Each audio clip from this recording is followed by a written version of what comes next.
Tingnan niyo po kung anong sinabi nitong si Abante, si Congressman Abante. Ayaw ko siyang tawaging pastor kasi pastor daw 'to, eh.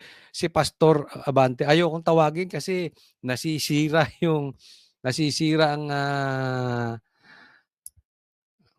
ang mga simbahan 'pag tatawagin mo 'tong pastor, eh. Oo. Pero pakinggan natin 'to si Kong Abante. I am now calling for those who are guilty of robbing the people to repent. Repent! Repent! That is the cry of every religious leader who is righteous in this country. Ngayon, repent daw. Plastic mo, ting. Una, sabi niya, dapat daw mag-repent yung guilty. Tama naman. Pero tahimik ka, eh. 'Di ba? Yung tumulong sa atin na Duterte, yan pa inipit mo. Pero yung nagnakaw sa taong bayan, di umano, na House Speaker nyo dati, kasi tambaluslos, tahimik ka. Ngayon maparepent-repent ka. Mga kababayan, lumalabas na maraming kawani ng ating pamahalaan na naikipagsabuatan sa pribadong sektor ng lipunan at kanya-kanya na ang paraan ng pangungurakot. Kanya-kanya ang pamamaraan ng pangungurakot. May ginawa ka ba? Papaalala ko po sa inyo, ha. Etong congressman na to, talo. Okay? Nanalo lang to because of Garcia. Talo talaga ito. Pinaupo lang. Dinisqualify yung nanalo, siya ang pinaupo. So, may utang na loob to sa gobyerno. Kaya siya nakaupo. Huwag po nating kakalimutan yan. Magpapasalamat to kay Garcia. Eh si Garcia, tao ng gobyerno. So anong aasahan mo sa ganyan? You connect the dots. Nananawagan siya na managot ang magnanakaw. Pero hindi niya binabanggit si Tambaluslos at si Bongbong Marcos. Plastic mo, ting. Wala nang pakialam kung matabunan ang marami nating kababayan ng gumuhong lupa o malunod sa rumaragasang tubig baha dahil sa ghost o substandard flood control projects, magkamal lang ng limpak-limpak na salapi. So alam niya maraming namatay dahil sa ghost projects para lang kumita yung mga congressman. Ulitin ko, may ginawa ka ba? O pinoprotektahan mo pa yung mastermind? Tanong lang, talo ng Abante. Mabuti po sana kung ang mabibiktima ay yung mga nangungurakot dahil sila lamang ang dapat, Mr. Speaker. First, secondly, have been blinded and continue to be blinded by the sparkle of money. The Bible remains significant because the state of human hearts at that time, it was written, mirrors our current condition, which may even be more severe given the extent and complexities of corruption we face today. The Bible warns, and I quote, "For the love of money is the root of all evil, which while some coveted after, they have erred from the faith and pierced themselves through with many sorrows." According to 1 Timothy chapter 6 and verse number 10. Yan, totoo naman yun. Yung sinasabi niya, love for the money or love of money. Wala namang masama kung ikaw ay mayaman. Hindi po ibig sabihin mayaman ka makasalanan. Pero yung mahal mo yung pera, yun ang makasalanan. Lalong-lalo na, nagkasala ka, nagnakaw ka dahil sobrang mahal mo yung pera.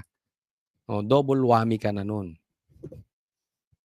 Alam mo pala, Abante, no? Alam mo pala, Abante.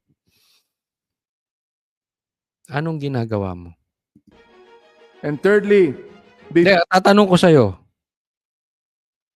hindi mo alam na involved sa nakawan sa ghost projects yung magpinsan? Hindi mo alam, Abante? Ano ka? Tanga o nagtatanga-tangahan? Tanong lang, patatawag nyo na naman kami sa Quadcom? following what to our sight seems right, without regard to our duties and responsibilities before God and before our countrymen. When the Bible warns us that, and I quote, there is a way which seemeth right unto a man, but the end thereof are the ways of death. Mga kababayan, panahon na po na magkaroon tayo ng national repentance at restitution. God is reaching out to us through His divine due process before delivering His judgment due to our iniquity. Therefore, let us heed God's call. Dami na itong alam. Ang dami mong alam. Eh, yung tropa nyo, walang ginawa. Before it is too late. Diba ang hypocrites, no? Alam mo, ang mga politiko natin, grabe. Grabing kaiipokrito. John the Baptist referred to the political leaders of his time as the generation of vipers. In the book of Matthew 23, verse number 33. Ikaw yun. Ikaw yun. Pariseyong pariseyo. Hindi mo ba listen to what you're saying. Pariseyong pariseyo ka. Hindi ko sinasabing malinis ako, ha. Hindi po. Pero kayo nilagay sa posisyon. Kahit nga talo ka eh. Nilagay ka pa rin sa posisyon. Hindi ka naman nagsasalita. Di ba? Oh. Nakafocus pa rin kayo sa Duterte. Ayaw mo maging presidente si Sara. Oh, edi anong ginagawa mo? Nagbubulag-bulagan ka diyan sa mga mastermind. Eh ano ka? Edi pariseyo. Sa wikang Tagalog ay mga lahi ng ulupong. And urge them to demonstrate proof of their repentance. In the book of Matthew chapter 3 and verse number 8. Similarly, the Lord Jesus, in His message to the people, particularly the political leaders, consistently echoed the statement, and I quote, I tell you nay, but except ye repent, ye shall all likewise perish. I am now calling for those who are guilty of robbing the people to repent. Pangalanan mo. Huwag kang puro calling, puro ka general statement. Pangalanan mo. Kilala mo sila, nandiyan ka sa Congress. Pangalanan mo. Kung si Chanko kayang pangalanan, ikaw ba't di mo kayang pangalanan? Tanong ko sa'yo, tanong lang ito. Pinagtatakpan mo ba si Tambaluslos? Ganun kasimple yun eh. Paripent ka ng paripent. Eh paano kung ang may sala si Tambaluslos? Bakit hindi mo tawagin si Tambaluslos mag-repent?